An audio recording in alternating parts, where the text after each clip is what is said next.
ভাবছেন এটা আবার কি? হ্যাঁ, ঠিকই ধরেছেন। স্মার্ট শহর দুর্গাপুরের রাস্তা এটা, যে রাস্তা আজ এলাকাবাসীর কাছে মৃত্যু ফাঁদ বলে পরিচিত। রাস্তা ভেঙে গিয়ে বসে গেছে, বাইরে বেরিয়ে পড়েছে লোহার রড। কেউ ভয়ে তেমন আর এই রাস্তা ব্যবহার করেন না, আর যারা করছেন তারা জীবন হাতে করে রাস্তা পারাপার করছেন। ছবিটা দুর্গাপুরের 43 নম্বর ওয়ার্ডের সুকান্তপল্লী ক্যানেল পার এলাকার। কেউ অসুস্থ হলে তো কথাই নেই, মুমূর্ষু ওই রোগীকে তড়িঘড়ি হাসপাতালে নিয়ে যেতে হলে চ্যাংদোলা করে নিয়ে যেতে হয় মানুষকে। ছবিটা নতুন নয়, এই রাস্তা সংস্কারের পর থেকে মাঝে মাঝেই বসে পড়ে, আর দুর্ভোগ বাড়ে এলাকার মানুষের। বছর 2 হলো এই রাস্তা তৈরি হয়েছে। অভিযোগ, রাস্তা তৈরি করার পরপরই এই অবস্থা দেখা গিয়েছিল, বসে পড়েছিল রাস্তা। এবার আবারও সেই একই অবস্থা। মাস 7 আগে দুর্গাপুর নগর নিগমের ইঞ্জিনিয়াররা এই রাস্তা দেখে যান, নেতারাও এসেছিলেন, কিন্তু আজও কাজের কাজ কিছুই হয়নি, এমনটাই অভিযোগ বাসিন্দাদের। কেন আজও রাস্তা সংস্কার হলো না? কেন এত অনীহা? কেন এক প্রকার মৃত্যুর মুখে ফেলে রাখা হয়েছে দুর্গাপুর স্টেশন সংলগ্ন বাঁকুড়া মোড়ের কাছে সেচ ক্যানেলের গা ঘেঁষে থাকা সুকান্তপল্লীর একাংশের বাসিন্দাদের? তিনি একসময় তৃণমূল করতেন, এখন বিজেপিতে যোগ দিয়েছেন, আর তার উপর ব্যক্তিগত রাগ মেটাতে গিয়ে এলাকার মানুষকে বিপদের মুখে ফেলে রাখছে শাসক দল।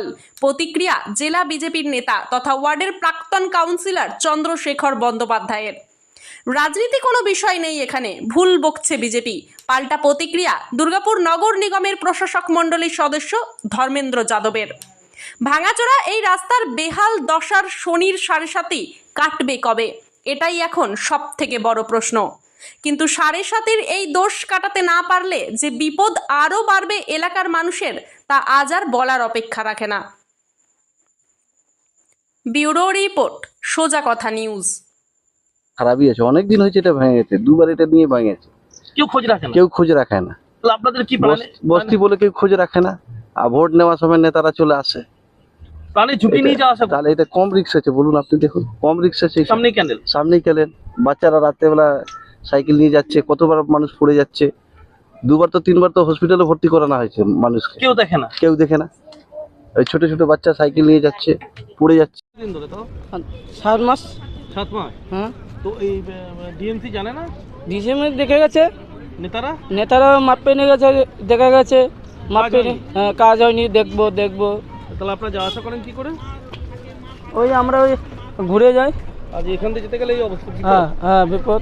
কি নাম আমার নাম? সমস্যাটা এই মানে রোড তৈরি করা হচ্ছে আর ভেঙে যাচ্ছে, বর্ষা এলেই ভেঙে যাচ্ছে, এত জল নামছে ভেঙে যাচ্ছে, আমাদের মানে ঘর বাড়িও তলিয়ে যাচ্ছে।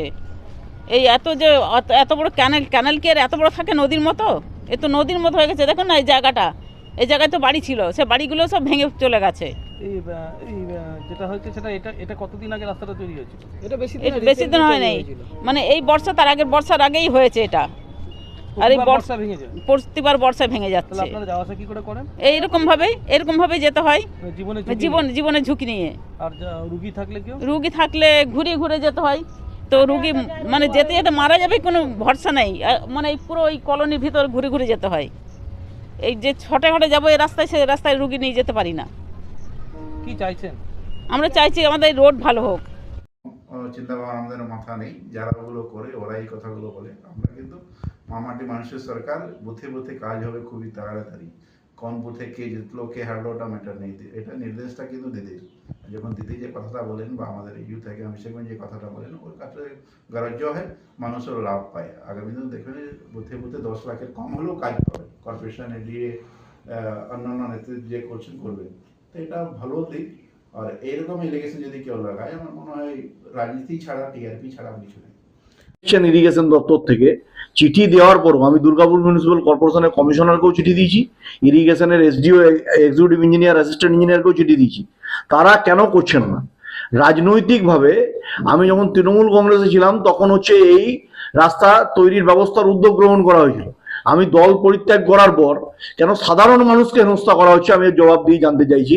ওই এলাকায় যারা বসবাস করেন, সুকান্তপল্লী ক্যানেল পার এলাকা, তাই মানুষগুলো তো কোনো অপরাধ করেনি।